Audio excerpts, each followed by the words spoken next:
Bonjour à toutes. Aujourd'hui, je souhaitais vous parler de la féminité, la vraie féminité.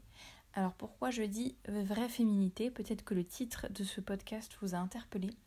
Tout simplement parce que nous vivons dans une société androgyne, je vous en ai déjà parlé plusieurs fois, une société qui nie et qui veut effacer les différences entre les hommes et les femmes et qui promeut une féminité vraiment biaisée.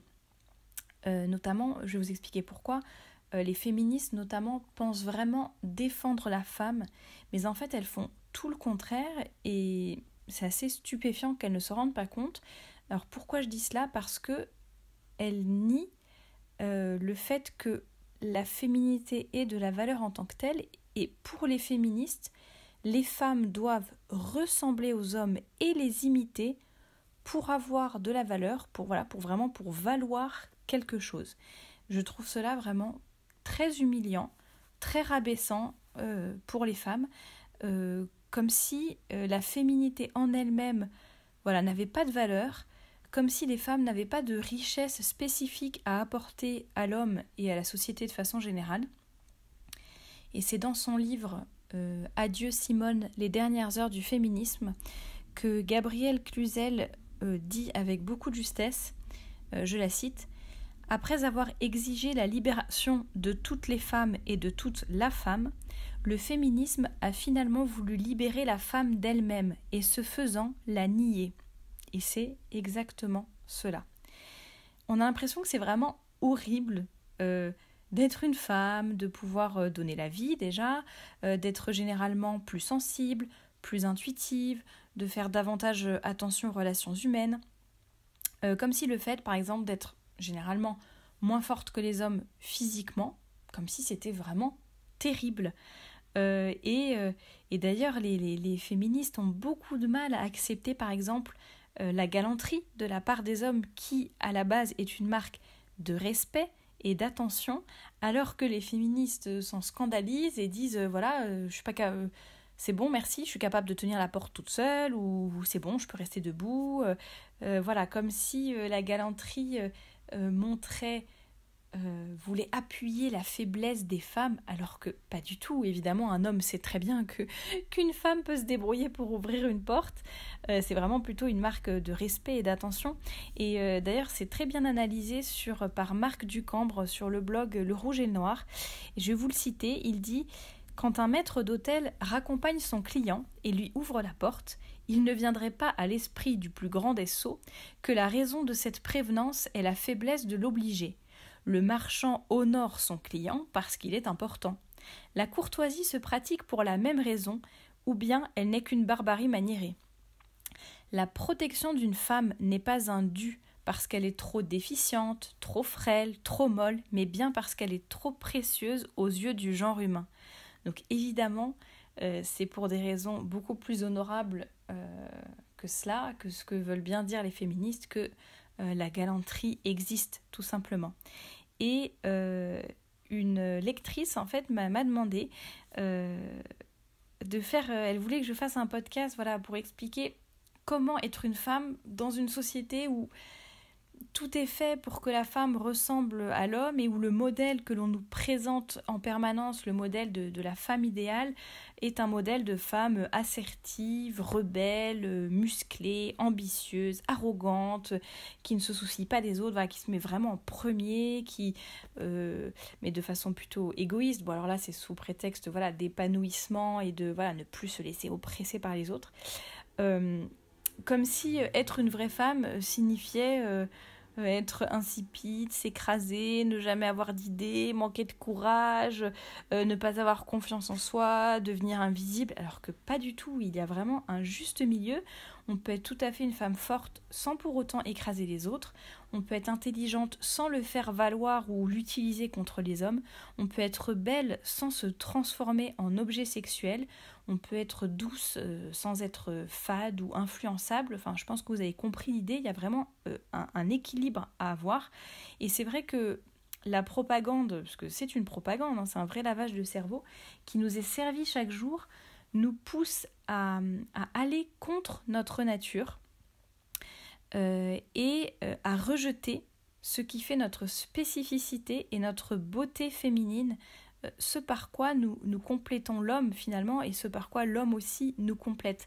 Je pense que la première étape pour être vraiment féminine, c'est tout simplement accepter d'être différente.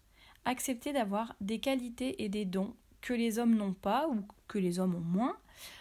Accepter qu'on ait aussi des défauts que eux n'ont pas. Accepter que nous devons faire fructifier tous ces dons et toutes ces qualités pour rayonner et faire le bien autour de nous. Donc comment se réapproprier sa féminité? Ça commence déjà, selon moi, par le vêtement. Je vous en ai déjà parlé maintes fois dans des podcasts ou sur le blog. Donc allez faire un tour sur femmeapart.com. Vous aurez le lien dans la description. Voilà, s'habiller, on est dans une société, comme je le disais, androgyne, et cela passe aussi par le vêtement. C'est la première société de tous les temps où il n'y a pas d'habit distinctif entre l'homme et la femme. Voilà, donc déjà, recommencer à porter des robes, des jupes, être soignée, être élégante, et vous verrez, ça change déjà énormément de choses lorsqu'on s'habille en jupe et en robe, qu'on a des tenues à la fois belles et modestes, comme je le disais, pour ne pas non plus se transformer en objet sexuel ou manquer de respect déjà à soi-même et aux autres. Bien, à force de cela, notre attitude va changer, on va plus se tenir de la même façon. Il existe beaucoup de témoignages qui vont dans ce sens. J'ai reçu beaucoup de témoignages de lectrices. Il y en a aussi beaucoup sur le blog de Anne Nagas, Apprendre les bonnes manières.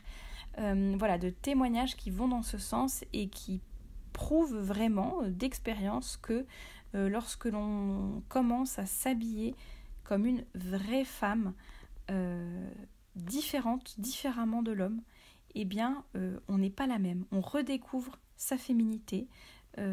Et voilà, ça opère un changement non seulement à l'extérieur mais aussi à l'intérieur. Vous pouvez aussi faire attention à vos gestes, à votre voix, à vos attitudes, accepter le respect et la galanterie des hommes. Vous trouverez vraiment plein d'idées sur le blog pour mieux comprendre, et sur YouTube aussi, pour mieux comprendre et mieux vivre au quotidien votre vocation de femme qui est vraiment différente et complémentaire de celle de l'homme.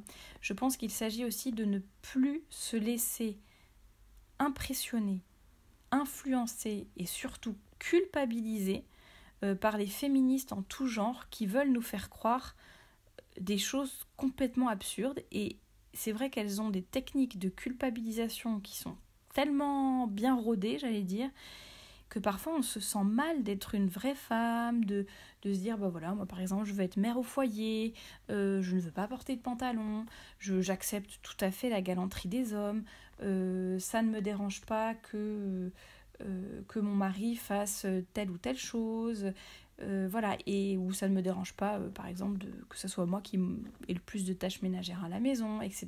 Il y a plein d'exemples. Mais les féministes vont vraiment vous considérer comme oula, ma pauvre fille, t'as rien compris, ou alors tu trahis la cause, ou alors tu es vraiment bête. Et voilà, on se sent presque coupable d'être une femme finalement dans sa spécificité et de ne pas vouloir ressembler aux hommes. Et à force d'entendre tous ces discours, on finit presque par y croire et de... Comment dire ? On va finalement être dans un état d'esprit où l'on part du principe, du postulat que les hommes sont des oppresseurs dont il faut se venger. Ça, c'est vraiment l'esprit ambiant qui a notamment été mis en avant, un discours mis en avant par les féministes. On l'a vu aussi avec le néologisme féminicide qui fait croire que tous les hommes sont des monstres en puissance et que la femme en tant que telle est en danger. Et que tous les hommes sont des oppresseurs, des méchants. Alors je ne dis pas que les hommes sont parfaits, loin de là. Effectivement, il y a des hommes qui battent leurs femmes, il y a des hommes qui tuent leurs femmes, il y a des hommes qui se comportent mal avec leurs femmes, ça évidemment. Mais ça ne veut pas dire que tous les hommes sont comme ça. Il y a aussi des femmes qui sont horribles avec leur mari, il y a aussi des femmes qui frappent leur mari. Les femmes entre elles sont aussi... vraiment détestable. Donc vraiment, voilà, il faut essayer de sortir de cet esprit de vengeance, de cet esprit de compétition, comme s'il y avait une espèce de concurrence entre l'homme et la femme, plutôt que d'accepter la complémentarité, accepter nos qualités, travailler sur nos défauts, parce que évidemment nous avons aussi des défauts. Ne cherchons pas à être des hommes, à être quelqu'un d'autre. Chacune va vivre sa féminité à sa façon, parce que chacune est unique, mais en tout cas ce qui est vraiment important, c'est d'accepter, plutôt n'acceptez jamais de vous travestir, que ce soit physiquement ou psychologiquement, en pensant que c'est cela qui va vous donner de la valeur, qu'il faut vous transformer en homme, ressembler aux hommes, copier les hommes pour avoir de la valeur. N'en déplaise aux féministes, vous les femmes, ou nous les femmes plutôt, nous avons de la valeur en tant que telles. Nous avons une grande richesse à rayonner, et nous n'avons pas besoin de ressembler à un homme pour cela.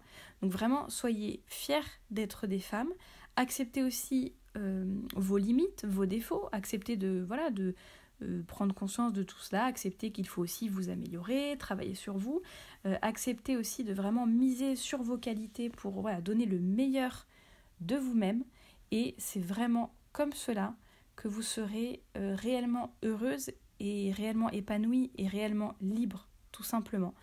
Donc vraiment, c'était juste un petit podcast pour faire un petit éloge de vraiment la vraie féminité. Assumons cela et n'ayons plus peur de le rayonner, de l'affirmer, de l'assumer, sans craindre les foudres des féministes. Et puis n'hésitez pas en tout cas à aller faire un tour sur le blog pour en apprendre plus et approfondir tous ces sujets. N'hésitez pas à commenter et à me donner votre avis sur ce podcast ou des idées pour de futurs sujets de podcast. Et en attendant, je vous dis à la semaine prochaine.